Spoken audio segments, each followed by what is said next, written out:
নিবিড় ও গহীন অরণ্যর মধ্যে গাঢ় নিস্তব্ধ রাত। চারিদিকে ছেয়ে আছে আজিম বনজ নৈশব্দ। কোথাও কোনো শব্দ নেই, প্রাণের কোনো সাড়া নেই।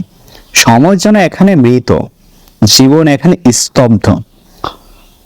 অরণ্যর মধ্যে একটি অতি প্রাচীন মন্দির, তার আদিম পাথরের গায়ে খোদাই করে আছে শতাব্দী প্রাচীন অজানা ইতিহাসের প্রলেপ। সে পাথরের গায়ে এক প্রগতিশীল আদিম বনভূমির ছায়া এসে পড়ে চাঁদের অপার্থিব জ্যোৎস্না। সেই মন্দিরের দেয়ালে উৎকীর্ণ রয়েছে একটি অদ্ভুত মূর্তি, আমাদের চেনা জানা মূর্তি থেকে সম্পূর্ণ আলাদা। মূর্তির সামনে জ্বলে উঠছে দুটি বড় বড় প্রদীপ। প্রদীপটির মধ্যস্থলে বজ্রাসনে বসে আছেন এক নারী, নিপাত নিষ্কম্প দীপশিকার মতো অচঞ্চল তিনি। তার শুষ্ক শানিত মুখে ক্লান্ত আনন্দ শৈথিল্য। অনেক দুঃসাধ্য ও উপাসনার শেষে আজ তিনি জয়ী, আজ তিনি সিদ্ধ। নিজের মাতৃভাষায় ধীর ও শান্ত স্বরে প্রশ্ন করলেন তিনি, মাই তুই এসেছিস মাই? জনহীন অরণ্যর বাতাসে ছোট ছোট ঢেউ খেয়ে গেল অক্ষরমালাগুলি। কিছুক্ষণের স্থির স্তব্ধতার পর অন্ধকার রাত্রে বুক চিরে পাতালের গহীন থেকে অজানা নক্ষত্রলোক থেকে উঠে এলো এক অপার্থিব ক্ষণক্ষণের স্বর। আমাকে কে জাগালে রে মেয়ে? কে তুই? আমি তো দেউড়ি রে মাই, তোর মেয়ে। কি চাস মেয়ে? কেন জাগালি আমাকে? আশীর্বাদ চাই মাই, নাগ যক্ষিণের আশীর্বাদ। কেন রে মেয়ে? এমন ভয়ানক দেবী শক্তি নিয়ে তুই কি করবি? আমার সবকিছু যে হারিয়ে যাচ্ছে মাই। ওই ডাইনি যে সব ছিনিয়ে নিতে এসে আমার সবকিছু, আমি তা হতে দেব না মাই। আমার সবকিছু হারিয়ে আমি পথের ভিখারি হতে পারবো না। সন্ধ্যে মেয়ে, নাগযজ্ঞের জাদু বড় কঠিন জাদু, বড় দুরূহ বিদ্যা। শুধুমাত্র মন্ত্র সাধনায় তাকে আয়ত্ত করা যায় না। হৃদয় শুদ্ধ না হলে, চিত্র পবিত্র না হলে, বুদ্ধি প্রসন্ন না হলে তাকে অধিকার করে বড় কঠিন। বিন্দুমাত্র বিচ্যুতিতে সেই বিদ্যা মুহূর্তে মহাবিশুদ্ধ নাগ হয়ে দাঁড়ায়। প্রতিজয় স্পৃহায় নিজের প্রয়োগকারীকে দংশন করে বসে। জানে রে মাই, নায়টের স্বর অটল অচঞ্চল। তোর মেয়েরা এ সবই জানে। এসব জেনেই আজ আমি জাগিয়েছি তোকে। আরেকবার ভেবে নেমে যা চাইছে তার মূল্য কিন্তু বড় সাংঘাতিক। বল রে মাই, কি চাস তুই? দেয়ার মতো কি মূল্য তোর কাছে আছে রে মাই? ধন সম্পদ যৌবন জীবন সব আছে রে মাই। বল মাই, একবার মুখ ফুটে বল, কি চাস তুই? সময়ের গহ্বর থেকে মৃত নক্ষত্রের আলো বেয়ে সেই গহীন অরণ্যের বাতাসে ভেসে এলো কার অশরীর উত্তর, ভালোবাসা। সুপ্রিয় লিসেনার্স, স্টুডেন্টস ইউটিউব চ্যানেলের আজকের আয়োজনে সবাইকে স্বাগতম। আবারও হাজির হয়ে গেলাম নতুন একটা গল্প নিয়ে। আজকের গল্পটি অভি সরকারের লেখা কাউরি বুড়ির মন্দির। গল্প পাঠে আপনাদের সঙ্গে আছেন আমি পারভেজ মোহাম্মদ সজীব। আশা করি গল্পটি আপনাদের কাছে ভালো লাগবে। শুনতে থাকুন আজকের গল্প কাউরি বুড়ির মন্দির। প্রথম পর্ব। এই গল্পটি প্রাপ্তবয়স্ক এবং প্রাপ্ত মনস্কদের জন্য। মঙ্গলবারের এক বর্ষার সন্ধ্যায় সারাদিন ধরে কখনো কখনো মুষলধারে, আবার কখনো টিপটিপ করে বৃষ্টি পড়েই চলছে। একে 15ই আগস্ট হওয়ার দরুন অফিস কাছারি সব বন্ধ। তারপর ট্রেন লাইনে জল জমে ট্রেনও চলছে না। এক কথায় সবকিছু পানিতে ডুবে রয়েছে একাকার। মোটমাট এই ঘরবড়ি অবস্থায় তিক্ত বিরক্ত হতে হতে শেষমেশ পাড়ার কয়েকজন ক্লাব করে এসে জমায়েত হয়েছেন। আড্ডার অনুপান বলতে অবশ্য হরির দোকানের চা আর মুড়ির সঙ্গে গরম গরম চপ ফুলুরি। তাই নিয়ে গুলতানি চলছে সবার মাঝে। ক্লাব বোর্ডের এক কোণে বসে নপড়ার ভজন রঘু খুব মন দিয়ে ক্যারাম পেটাচ্ছিল। বাকিদের আবার ক্যারামে তেমন একটা মন নেই, তারা কয়েকজন মিলে ব্রিজ খেলতেছিল। বাকিরা বলতে বিংশু, বংশী, শিবু আর গদাই। মধ্যমণি অবশ্য বসেছিলেন একজনই, ভবতারণ চট্টোপাধ্যায় ওরফে চাটুর্য মশাই। চাটুর্য মশাই আমাদের পাড়ায় এসেছেন বেশি দিন নয়। চাকরি করতেন ফরেস্ট ডিপার্টমেন্টে। ছেলে মেয়ে নেই, স্ত্রী গত হয়েছেন গত বছর দিয়ে এখনো। তারপর ভিসিআর নিয়ে নেন এই ভদ্রলোক। সেই টাকায় বছর 6 আগে এ পাড়ার মুখুজ্জিদের একতলা পুরো বাড়িটা সস্তায় কিনে ফেলেন। সেটাকে সংস্কার করে বসবাস করছেন। ভদ্রলোককে দেখলে প্রথম দর্শনে কাশির ডাসা পেয়ারের মতো মনে পড়ে। ছোটখাটো রগাসোগা চেহারা, গায়ের রং টকটকে ফর্সা, আর মাথা চোরা চকচকে টাক। মুখে সবসময় একটা শান্ত সৌম্য হাসি লেগেই আছে। ভদ্রলোক বহু গুণের মধ্যে একটা হলো আয়ুর্বেদ। তাছাড়া জ্যোতিষের উপর তার দখলও অসামান্য। নিরহংকারী সদাশয় মানুষ, কারোর সাথে সাত পাস নাই। নেশা বলতে শুধু গোল্ড ফ্লেক্স সিগারেট, দুধ, চিনি চা আর বই। তবে ভদ্রলোকের সবচেয়ে যে বড় গুণটির জন্য তাকে ছাড়া আড্ডায় জমে না, সেটা হচ্ছে গল্পের অফুরন্ত ভাণ্ডার। আর সেসব গল্প রীতিমতো যাকে বলেন শিষ্যানে জাগানো ভয়ঙ্কর অলৌকিক গল্প। কথা হচ্ছিল অবৈধ প্রেম নিয়ে। ব্রিজ খেলতে খেলতেই বিশু আর বংশের মধ্যে একটা ঝামেলা পাকিয়ে উঠছিল। ক্রমেই বিশুর মতো ভালোবাসা, তার আবার বৈধ অবৈধ কি? ওদিকে বংশের বক্তব্য, সবাই যদি তাই ভাবে তাহলে তো সমাজ রাখার কোনো মানেই হয় না। অসভ্য জঙ্গলদের মতো বনে জঙ্গলে গিয়ে থাকলেই হয়। বিশু চার পাল্টা জবাব দিল, মানব মন অনেক জটিল জিনিস, তাকে নিয়মকানুনে করে বেঁধে রাখা অসম্ভব। বিশুর কথাবার্তা ক্রমে ক্ষুরধার হয়ে উঠছিল। হাজারো পড়াশোনা করা বলিয়ে করা ছেলে, ওর সঙ্গে যুক্তি তবে বংশী পারবে না। শেষমেশ গদাই একটা বেলো দ্য বেল্ট হিট করতে বাধ্য হলো। হ্যাঁ রে বিশু, তোর লেটেস্ট সিরিয়ার খবর কি? সে আছে না গেছে? একটু রাগত চোখে এদিক ওদিক তাকালো বিশু, তারপর বলল, কেন, চেনে কি করবে? আচ্ছা তাহলে বলে না। ফুট কাটলো শিবু? নেই, সংক্ষিপ্ত উত্তর। হুল ফুটালো বংশী। তা এবার কার সঙ্গে গেলেন রে বিশু? তোর বন্ধু নাকি বান্ধবীর হাজব্যান্ড? উঠে বসলো বিশু, তারপর ক্রুদ্ধ সুরে বলল, তাতে তোদের কি বে? তুই তো আবার হাত দেখাতে এক্সপার্ট শুনছি। তা বাপু, মেয়েদের হাতটা ধরার আগে একটু বিচ্ছেদ বিরো এসব রেখা টেখাগুলো দেখে নিতে পারিস তো। এবার গদাই, এখানে বলে রাখা ভালো, বিশু হাত দেখা জানে, সেজন্য মেয়ে মহলে তার একটা বাড়তি খাতিরও আছে। লোকে অবশ্য বলে হস্তরেখা শিক্ষা নাকি ওই উদ্দেশ্যই। তবে ছোকরা আপাতত চাতুর্য মজারের আশেপাশে ঘুরঘুর করছে, আরো নতুন কিছু শেখার ধান্দায়। বিশু গোজ হয়ে বসে রইল। বোঝা গেল যে ছোকরা বিলক্ষণে চটেছে। তাই শান্তির জল ছোটবার প্রচেষ্টা এবার নামতে হলো সার্বজনীন গর্খকে। ঠান্ডা মাথার ছেলে বলে বাজারে বেশ সুনাম আছে। স্ট্রাইকার দিয়ে একটা খুঁটি তাক করতেই বলল, আহা বলে না বাবা, আমাদের কি আর তোর মতো কপাল, নাকি তোর মতো ক্যালি আছে? আমাদের এই শুনেই একটু শান্তি। একটু ঠান্ডা হলো ছেড়া। খানিকক্ষণ চুপ করে থেকে বলল, অনখা কারোর সঙ্গে নয়, নিজের বরের সঙ্গেই চলে গেছে। শুনে সবাই যাকে বলে স্তম্ভিত। প্রথমে আর্তনাদ করে উঠলো শিবই, নিজের বরের সঙ্গে চলে গেছে মানে কি? এবার তুই একজন বিবাহিত মহিলার সঙ্গে প্রেম করেছিলি? চাটুর্জি মশাই এবার একটু খুক খুক করে কেসে গলাটা পরিষ্কার করে নিলেন। তারপরে বললেন, আমাদের বিশুবাবু এবার একটু বেশ জটিল প্রেমাজালে জড়িয়েছিলেন মনে হচ্ছে। তা ভালো, তবে একটা কথা বলি বাবা, নিষিদ্ধ প্রেম হলো নিষিদ্ধ নেশার মতো, বুঝলে তো? নেশা করার থেকে নেশা লুকোবার ব্যাপারটাই তার লোকে মজে বেশি। তাতে অবশ্য ঝুঁকি কম নয়। ধরা পড়লে হেনস্থা, পাড়ায় শিকার, আত্মপ্রতিবেশীর কাছে মাথা নিচু হওয়া ছাড়া তো অনেক কিছুই আছে। সেরকম হলে প্রাণের ঝুঁকিও কম না। প্রায়শই খবরের কাগজে এনে খুনা খারাপের ব্যাপার তো লেগেই আছে। দেখেছো নিশ্চয়ই, যৌন ঈর্ষা বড় আদিম মনোবৃত্তি। মুহূর্তে তা মানুষকে অন্ধ দানব বানিয়ে দিতে পারে। এই ফাঁদে একবার যে পা দিয়েছে, তার সঙ্গে উন্মত্ত খেপা সারের কোনো তফাৎ নেই। তখন সে যা খুশি তাই করতে পারে। এই নিয়ে আপনার জুলিতে কোনো অভিজ্ঞতা আছে নাকি দাদা? থাকলে ঝেড়ে ফেলুন না। বর্ষার রাতে এসব চাদর চাপা গল্পে জমবে ভালো। চাটুর্য মশাই জানালার বাইরের দিকে চেয়েছিলেন। হেরিকেনের আলোয় তার লম্বা ছায়া দেয়ালের উপর জড়ো বাতাসে অল্প কাঁপছিল। সেদিকে তাকিয়ে অন্যমনস্কভাবে একটা গোল ফ্লেক ধরলেন তিনি। তারপর দেয়াশালের কাঠটা নিভিয়ে জঙ্গলে আমার সঙ্গে যা হয়েছিল সেসব মনে পড়লে এখনো ভয়ে কেঁপে উঠি। মানুষ যৌন ঈশ্বরই একেবারে ঘৃতাহিত ক্যানশন হয়ে গেলে যা করতে পারে তার ইয়াত্তা নেই। বলা বাহুল্য, বাকিরা আরো ঘন হয়ে এলো চাটুর্য মশাইয়ের কাছে। এই বৃষ্টি সন্ধ্যাবেলা এরকম একটা গল্প জমবে, এর থেকে ভালো আর কি হতে পারেন? চাটুর্য মশাই গোল ফ্লেক একটা লম্বা টান দিয়ে শুরু করলেন।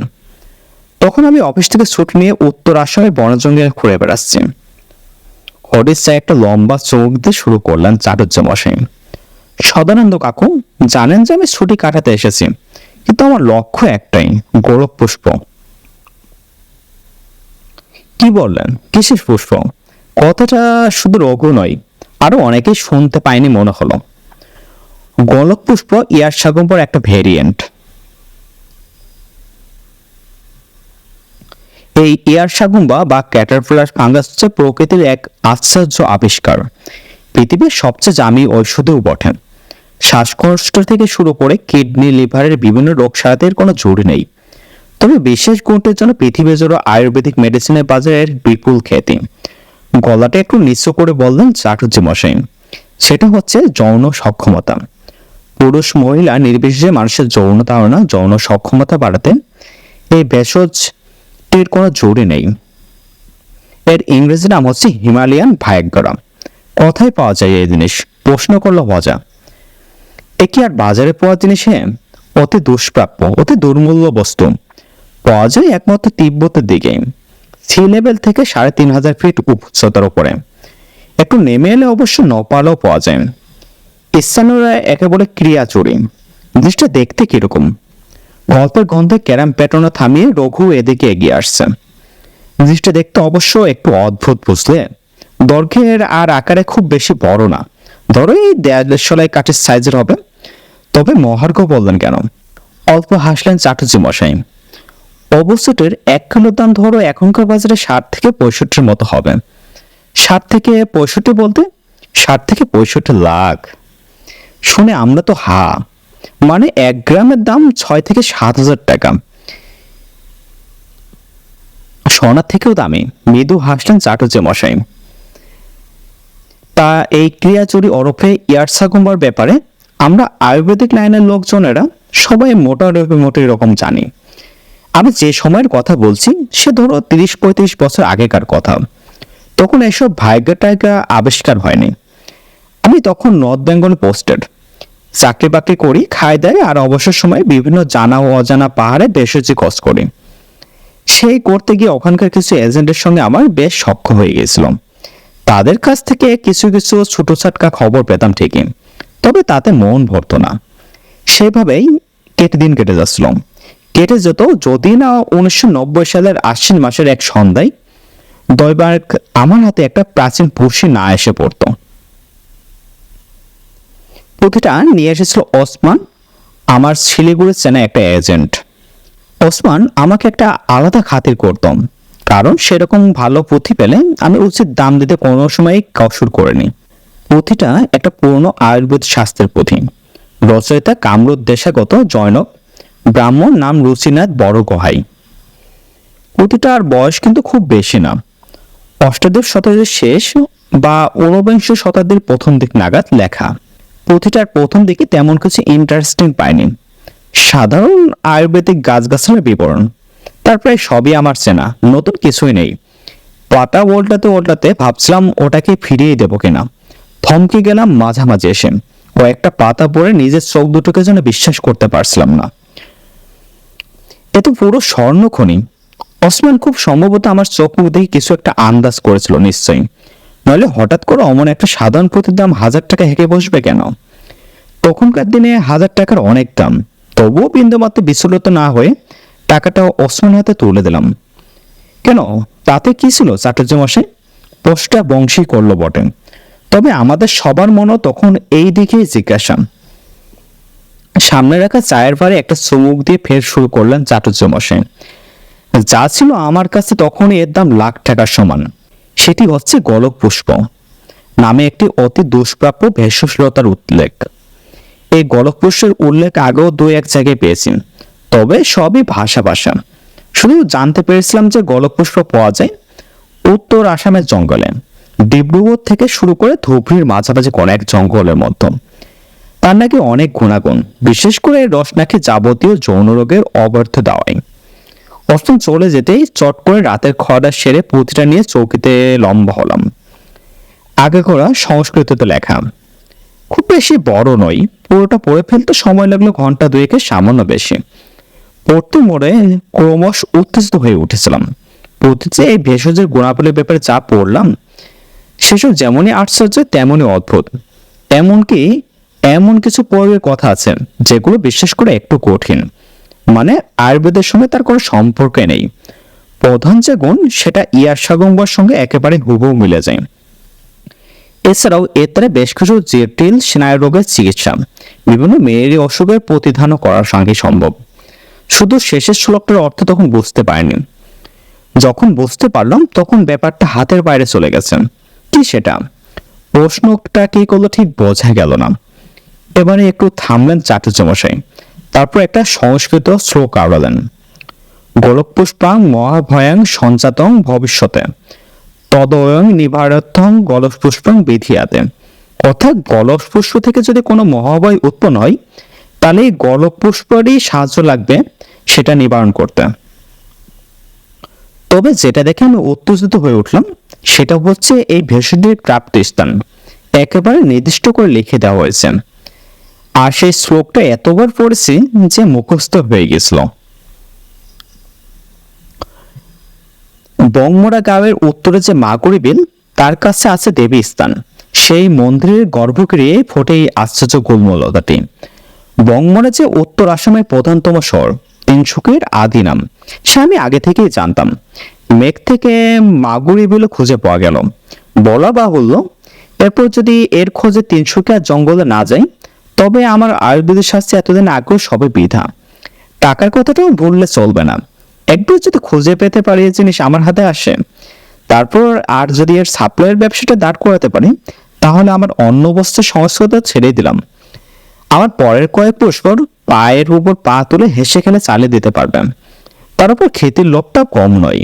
উঠেছিলাম লক্ষ্মীপুর ডিস্ট্রিক্টের সদানন্দ চৌধুরীর বাড়িতে। টাউনের নাম তিনসুকিয়া। এখন তো তিনসুকিয়া বড় শহর, উজানি বা আপার আসামের ব্যবসায়িক কর্মকাণ্ডের অন্যতম প্রধান কেন্দ্র। তখন তিনসুকিয়া ছিল বড়সড় গঞ্জ বললেই চলে। সদানন্দ কাকু ছিলেন আমার বাবার গ্রামদূত ভাই, খুব দরিদ্র পরিবার থেকে উঠে আসা লোক। কাকুর বিধবা মা আমাদের গ্রামের বাড়িতে ঘর মোছার কাজ করতেন। কাকুর বুদ্ধিমার পরিচয় পেয়ে ঠাকুরদা ওর পড়াশোনার ভার নেন। তার চেষ্টায় সদানন্দ কাকু গ্র্যাজুয়েশন কমপ্লিট করেন। তারপর বিভিন্ন কম্পিটিটিভ পরীক্ষা দিতে দিতে আসাম সরকারের অধীনে একটা সরকারি চাকরি জোটান। তখন থেকে অবশ্য আমাদের সঙ্গে কাকুর যোগাযোগ ক্ষীণ হয়ে আসে। শুধু মাঝে মাঝে খবর পেতাম যে কাকু নিজ অধ্যবসায়ে চাকরি জায়গায় প্রভূত উন্নতি করেছেন। যদিও একদিন ধরেই আমার মধ্যে যোগাযোগ ছিল না, তবে একটা খোলা চিঠি ছেড়ে দিয়েছিলাম ওর ডিপার্টমেন্টের ঠিকানায়। তবে ফলাফল যে অমন হবে সে অবশ্য আমি ভাবিনি। ট্রেন থেকে নেমে দেখি সদানন্দ কাকু স্বয়ং এসে উপস্থিত। আমি অবশ্য ওকে দেখে চিনেছি। সামান্য মোটা হওয়া, চুলে পাক ধরেছে, কোনো বদল হয় নাই। তবে আমাকে যে উনি কি করেছিলেন সেটা একটা প্রশ্নও বটে। কারণ উনি আমাকে শেষ দেখেছেন তখন আমার বয়স ছিল মাত্র 8 বছর, আর ওনার বয়স ছিল 28 বছর, প্রায় 20 বছরের ব্যবধান। তবে সে রহস্য কেটে গেল যখন উনি বললেন যে তোমাকে দেখলে চণ্ডীদাস ছেলে বলে মনে হয়, একেবারে তোমার বাবার মুখখানের জন্য কেটে বসানো। আমার বাবার নাম ছিল চণ্ডীচরণ। তিনসুকিয়াতে আমাদের একটা অফিসে ইনভেস্টমেন্ট বানানোতে আমাদের বুকিং করা ছিল, কিন্তু কাকু আমার কোনো কথাই শুনলেন না। স্টেশন থেকে একেবারে জোর করেই আমাকে টেনে টেনে নিয়ে তুললেন ওনাদের বাড়িতে। বাড়ি বলল অবশ্য কমই বলা হয়, সে এক বিশাল প্রশস্ত বাংলো। বোঝা যায় যে কাকু এই কয় বছর কম উন্নতি করেননি। তবে অত বড় বাংলায় থাকার মধ্যে তিনজনই, সদানন্দ কাকু, তার স্ত্রী অন্নপূর্ণা কাকিমা, আর তাদের মেয়ে মাধুরী। আর আমার গল্প এই মাধুরীকে নিয়েই, গোলক পুষ্প তো নিয়ে বটেই। আসার পর থেকে কাকুমা আর মাধুরীর সঙ্গে আমার বেশ ভাব হয়ে গেল। কাকিমার বোধহয় ছেলের শখ ছিল। আমাকে পেয়ে সেই অতিরিক্ত মাতৃস্নেহে প্রায় দুর্নিবার হয়ে উঠল।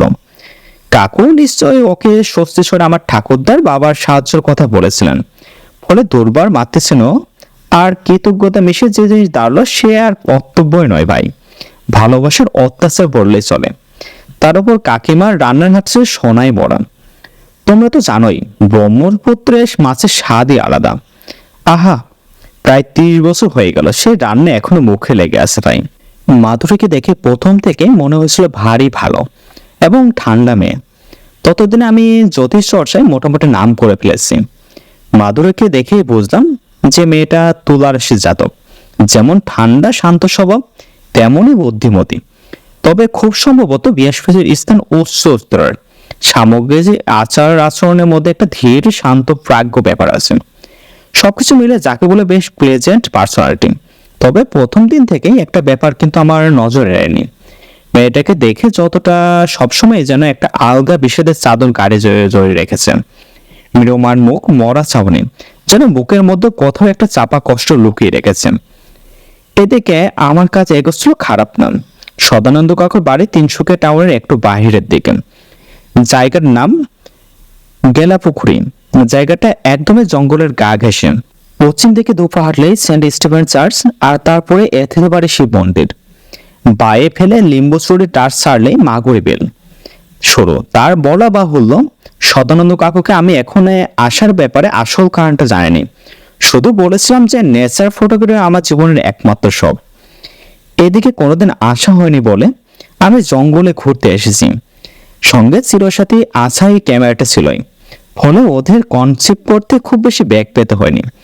আমার প্ল্যান ছিল মাসখানেক কোনো রকমে একটা ভালো পাত্তা লাগিয়ে কেটে পড়া, পরে চুপে চুপে ফিরে এলেই হলো। ব্যাপারটা নিয়ে হয়েছে হোক, আমি সেটা একদমই চাইনি। সে যাই হোক, কাজকর্ম খারাপ না, একবার অবশ্য আরো একটা কারণ আছে। কাকু আমার সঙ্গে একটি স্থানীয় লক্ষ্যে পারমানেন্টলি জুটিয়ে দিয়েছিলেন। নাম ছিল তার মঙ্কু। ছোকরা প্রথম দিকে আমার বেশ পছন্দ হয়েছিল। সচ্ছল লোক, তারপর গত বেশ কয়েক পুরুষ ধরে ওর পরিবারে এই অঞ্চলের বাসিন্দা। বাপ ঠাকুরদের হাত ধরে ব্রহ্মপুত্রের প্রতি ঢেউ থেকে শুরু করে তিনসুকিয়া জঙ্গলের প্রতিটি গাছ চিনেছে ও। এই জঙ্গলে ওর থেকে ভালো গাইড আর হয় না। প্রথম দিন আমাকে দেখে একটা আভূমি প্রণাম ঢুকলো মঙ্কু। তারপর বাঙালি ঘেঁষে আসামের উচ্চারণে আমাকে জানালো যে এই অঞ্চলের যাবতীয় বন জঙ্গল তার নখদর্পণে। সে আশা করছে যে মালিকের খাস আদমির পছন্দ মতো বেশ কিছু ছবি তুলে দিতে পারবেই। পরদিন থেকে আমরা কাজ শুরু হয়ে গেলাম। রোজ 7 সকালে উঠে খেয়ে দিয়ে কাঁধে ক্যামেরাটা ঝুলে জঙ্গলে বেরিয়ে যাই। ফিরে দুপুর নাগাদ। দুপুরে খেয়ে দিয়ে ঘন্টাখানেক বিশ্রাম করে ফের জঙ্গলে অনুসন্ধান। ফিরে আসতে হয় সন্ধ্যা হওয়ার আগেই। তারপর সদানন্দ কাকুর সঙ্গে চা, টেলিভিশনের সহযোগে বিপুল আড্ডা। রাতের এলাহি ডিনারের কথা ছেড়ে দিলাম। এই করে যখন দিন 5-6 কেটেছে, তখনই ঘটলো অঘটনটা। এ কয়দিন আমি প্রায় তন্ন তন্ন খুঁজেছি সারা জঙ্গলটা। মাগুর বিল বেশ বড়, চারিপাশে ঘন জঙ্গল, আর আশেপাশে প্রায় তন্ন তন্ন করে খুঁজেও কিছুই পাইনি। শুধু বাদ রয়ে গেছে দক্ষিণ পূর্ব দিকটা। টাউন থেকে জঙ্গল ঢোকার পথে প্রথম যে রাস্তাটা, এটা পশ্চিম দিকে।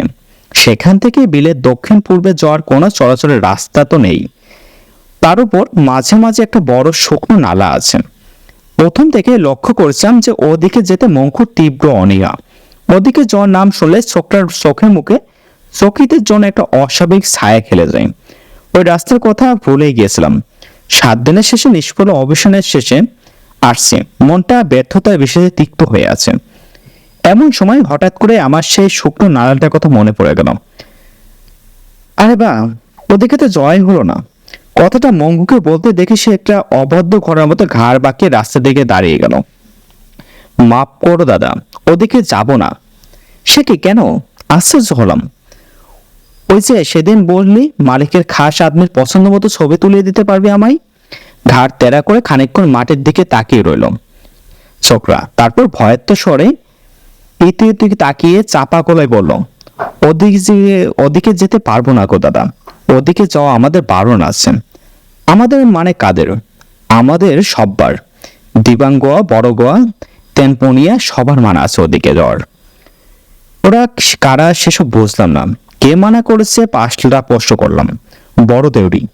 মঙ্কুর ফিসফিস করে বড় যা কথাগুলো সন্ধ্যের অন্ধকারে বড় অদ্ভুত শোনালো। আমি একবার তাকালাম সেই জঙ্গলের দিকে। আশ্বিনের আকাশ থেকে সন্ধ্যা নেমে এসেছে দ্রুত। সারা আকাশ জুড়ে ঘরফেরত পাখিদের ডানা ঝাপটানো আর কলরবের আওয়াজ কান পেতে দেখা দেয়। ছোটবেলা থেকে আমার বিশেষ করে সেন্স প্রবল। কোনো অশরীরী বা আলোকে কিছু ঘটলে আগে থেকে কিছু একটা আঁচ করতে পারতাম। সেই অন্ধকারে দাঁড়িয়ে হঠাৎই মনে হলো ওদিকে যেন কিছু একটা আছে, সেটা কি বুঝতে পারছি না, তবে স্পষ্ট অনুভব করতে পারছি যেন একটা দোষের শক্তি আমাকে চৌম্বকের মতো ওদিকে টানছে। তার কোনো শুভাগত নেই, পাপ পুণ্য নেই, উল্লাস বা হাহাকার নেই, শুধু একটা উদাস রিক্ততা আছে। তাকে ভাষায় বর্ণনা করা খুব কঠিন। আচ্ছন্ন স্বরে প্রশ্ন করলাম, ওদিকে কি আছে মঙ্কু? গলাটা একদম নামিয়ে ফিসফিস করে বলল, মঙ্কু, কাউরি বুড়ির মন্দির। সেদিন রাত্রিবেলায় খাওয়া দাওয়া পাট চোখে নিজের ঘরে এসেছি, এমন সময় দরজায় ঠকঠক। দরজা খুলতে দেখি সদানন্দ কাকু দাঁড়িয়ে আছেন, সঙ্গে কাকিমা। তাড়াতাড়ি দুজনকে ঘরে এনে বসালাম। কাকু প্রশ্ন করলেন, কি ব্যাপার বাবু, আজ তোমাকে কেমন যেন অন্যমনস্ক দেখাচ্ছেন, তোমার শরীর ভালো তো? আজকের পর্বটি এ পর্যন্তই। পরবর্তী পর্বটি শুনতে পারবেন আগামীকাল ঠিক 4টায়। শুনতে সাথে থাকুন। ধন্যবাদ। আর গল্পটি আপনাদের কাছে কেমন লাগলো তা কমেন্ট করে জানাতে একদম ভুলবেন না। আর পরবর্তী ভিডিওর নোটিফিকেশন পেতে অবশ্যই সাবস্ক্রাইব বাটন প্রেস করে বেল আইকনটি প্রেস করবেন। ধন্যবাদ।